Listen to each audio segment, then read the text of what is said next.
արդեն բանա, մեզ ասում են, որ մոտակա օրերը մինչև ամսվա վերջ Հայաստան կգա էլի մեծ պարտիաներ, որոնք որ մի քանի 100 կլինեն,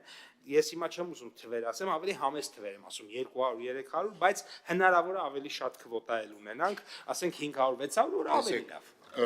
Ամեն դեպքում ասենք թող պատասխանատուներն էլ իմանան, կարծում եմ դուք էլ կհաստատեք, այստեղ իրականում կոռուպցիոն ռիսկեր կան։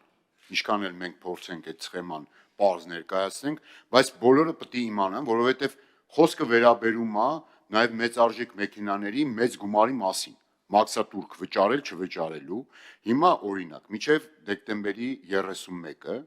պայմանական ձեր ասած 287 թիվն է, որ պետք է բաշխվի։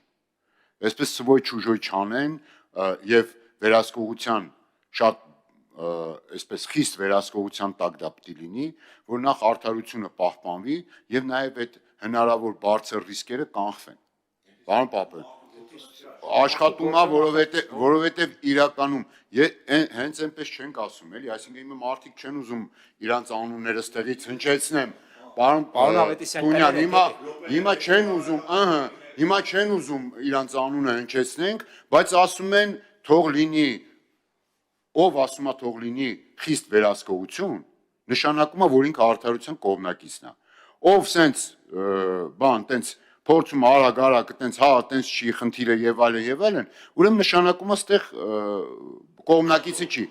Խնդիր կա, էլի, ստեղ խնդիր կա, թող լինի բան պարզ եւ խիստ վերահսկողության ներքո գործընթացը, որ մարդկանց մոտ բացական սպասումներ չառաջանա։ Ված չի, էլի, տենց որելնում է։ Պարոն Ավետիսյան, ես ինքս շատ խիստ վերահսկողության կողմնակից եմ։ Խնդրում եմ ձեզ, եթե մեկ դեպք ձեզ հայտնի կլինի, եկեք իրար հետ, ես ձեր հետ։ Կլինի դեկտեմբերի 31, հունվարի 1, երբ կլինի, գնանք մինչև վերջ իրա հետևից